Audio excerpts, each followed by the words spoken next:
नमस्कार दोस्तों, एक बहुत ही इम्पोर्टेंट खबर को लेकर आपके सामने हूँ। भले ही हरियाणा के चुनाव को हुए एक समय बीत चुका है, नई सरकार ने, भाजपा सरकार ने अपने 100 दिन भी पूरे कर लिए हैं, लेकिन जहाँ तक बात चुनाव में ईवीएम की आती है, कांग्रेस की आती है, तो अभी भी नई नई बातें निकलकर सामने आ रही हैं।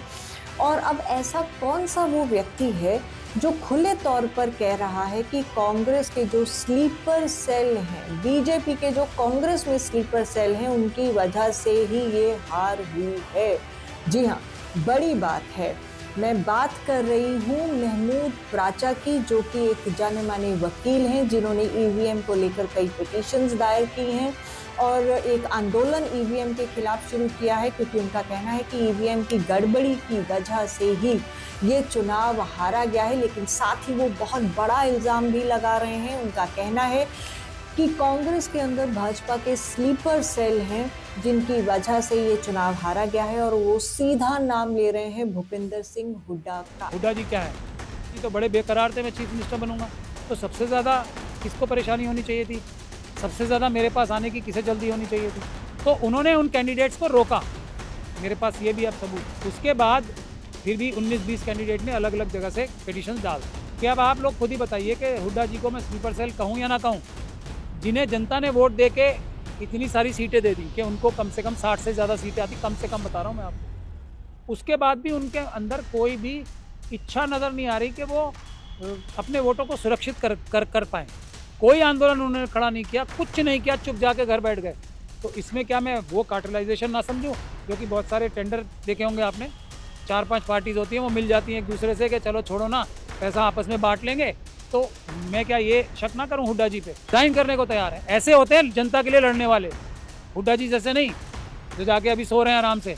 कहीं एसी कमरे में कमी तो नहीं आई होगी ना उनके? अभी भी गाड़ी घोड़ा तो वैसा ही होगा जैसे पहले था, चीफ मिनिस्टर बन के मिलेगा।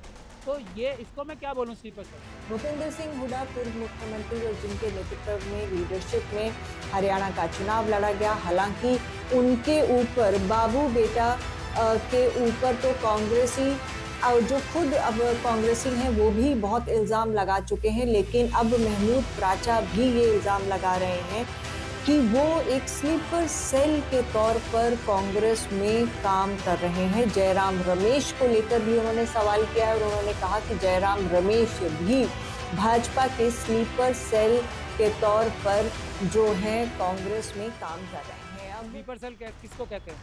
जो चाकू मारते हुए नजर ना आए, लगे कि दोस्त है लेकिन हो दुश्मन, स्लीपर सेल उसे कहते हैं। तो लगेंगे तो दोस्त ही, लेकिन मुझसे पूछे बगैर ही पिटीशन डाल दी। मेरी वजह से कानून चेंज हुआ, मेरी जजमेंट की वजह से हुआ, और उनको जनता की इतनी ख्याल आ गई।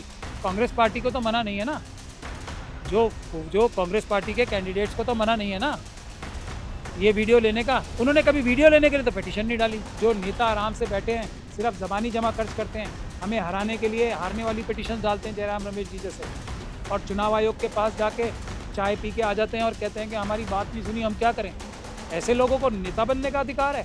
ये स्लीपर सेल ही हैं, और स्लीपर सेल बनने का ही, आरएसएस और बीजेपी के एजेंट बनने का ही अधिकार इनके पास है, और यही वो है। अब इन्होंने क्या और कहा है, जरा वो भी आपको बताते हैं। महमूद प्राचा ने ये कहा है कि ईवीएम के कारण ही जो है वो ईवीएम के कारण ही जनता की बात नहीं सुनी जा रही है, और क्योंकि उनका ये कहना है कि किसान आंदोलन से भी बड़ा होना चाहिए मशीनों का आंदोलन। धांधली चुनाव में सिर्फ मशीनों में गड़बड़ी से ही नहीं, बल्कि वोटर लिस्ट पैसे का इस्तेमाल आपस में एक दूसरे के समुदाय को लड़ाने से भी की जा रही है। उनका कहना है कि वोटर लिस्ट ठीक करा लेने से कुछ नहीं होगा जब तक कि ईवीएम को नहीं हटाया जाता है। लेकिन आपको बता दें कि इलेक्शन कमीशन इस पर एक बहुत लंबा चौड़ा स्पष्टीकरण दे चुका है कि ईवीएम हैक नहीं की जा सकती है।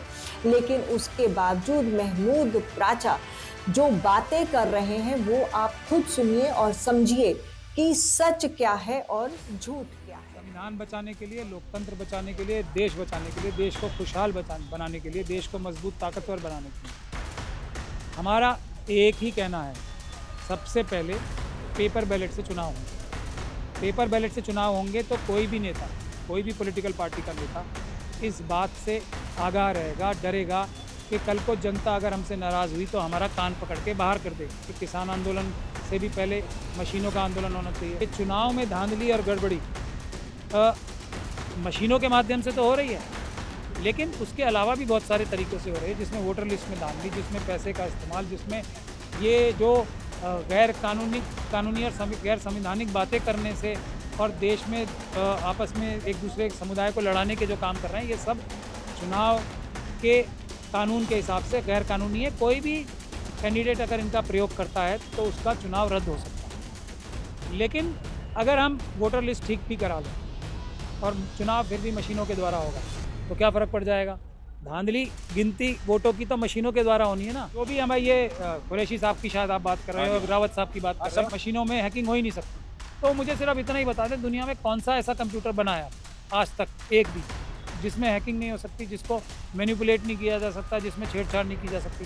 कंप्यूटर कोई दुनिया में नहीं बना, लेकिन इन्होंने ऐसी मशीन का बनाने का दावा करना है जो कि ऑब्वियसली झूठा ही है कि ये मशीनों में छेड़छाड़ या बेईमानी या हैकिंग नहीं हो सकती। इसीलिए कोई भी व्यक्ति ऐसा नहीं होगा जो आमने सामने आके 10 मिनट भी बात कर ले मुझसे, क्योंकि वो उनको खुद पता है कि हम देश की जनता को गुमराह कर रहे हैं, बेईमानी कर रहे हैं। इसके बाद वो और ये भी कह रहे हैं कि हरियाणा के इलेक्शन में 101% जो है वो धांधली हुई है। लोकसभा के चुनाव में भी ईवीएम में गड़बड़ी हुई, 2019 के चुनाव में भी हुआ।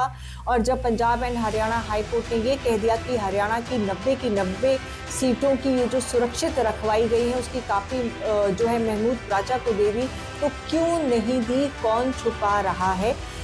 चुनाव आयोग ने खुद अभी तक हिम्मत नहीं की हमारे खिलाफ पिटीशन डालने की, ये बात प्राचा कह रहे हैं। पंजाब एंड हरियाणा हाईकोर्ट ने ये कह दिया कि हरियाणा की 90 की 90 सीटों की ये जो सुरक्षित रखवाई गई हैं उसकी कॉपी हमें दे दें। भाई ये कोर्ट ने कह दिया कि देनी पड़ेगी, और चुनाव आयोग अपील करने की जरूरत नहीं कर रहा। स्लीपर सेल जो है कांग्रेस के जयराम रमेश जी से, क्योंकि वो आरएसएस के ही आदमी हैं, उनसे कराइए ताकि एक बहाना मिल सके कि सुप्रीम कोर्ट ने स्टे कर दिया, ये कर दिया, या हमारे खिलाफ कोई फैसला हो जाए। चुनाव आयोग ने खुद अभी तक हिम्मत नहीं की है हमारे खिलाफ पिटीशन डालने की। उनका ये भी आरोप है कि ये लोग तरह तरह के हथकंडे अपना रहे हैं कि हम बच जाएं, लेकिन इसमें मेरा कुछ नहीं बिगड़ेगा। जयराम ठाकुर को वो स्लीपर सेल तो बता ही रहे हैं, लेकिन पहले भी ईवीएम की धांधली को लेकर लोग सवाल खड़े करते रहे हैं। अब प्राचा जो कह रहे हैं कि वो एक आंदोलन के रूप में से इसे आगे लेके जाएंगे, लेकिन इसके लिए पार्टियों को, कार्यकर्ताओं को, सभी को शामिल होने की ज़रूरत है, ये बात वो उठा रहे हैं। इसका कितना असर होगा ये तो आने वाला वक्त ही बताएगा, लेकिन ये जो स्लीपर सेल की बात इन्होंने कह दी है, ये चिंगारी किस किस को आग लगाएगी ये देखना भी एक पहलू होगा, क्योंकि कांग्रेस अभी भी अपनी अंदरूनी कलह में उलझी हुई है। अभी भी अगर हम देखें तो कांग्रेस हरियाणा में अपना नेता प्रतिपक्ष का नेता नहीं चुन पाई है। अभी भी बाबू बेटा की जो पार्टी के जो इल्ज़ाम लग रहे थे वो क्या कर रहे हैं, और इसी बीच अब ये जो महमूद प्राचा है, ये जो खुले तौर पर कह रहे हैं भूपिंदर सिंह हुड्डा को लेकर, ये आने वाले वक्त में हरियाणा कांग्रेस की दशा और दिशा कैसे तय करेगा, ये आने वाला वक्त बताएगा। फिलहाल आप इन पूरे इल्ज़ामात के बारे में क्या सोचते हैं? ईवीएम में गड़बड़ी को लेकर क्या सोचते हैं? ज़रूर कमेंट करके बताएं।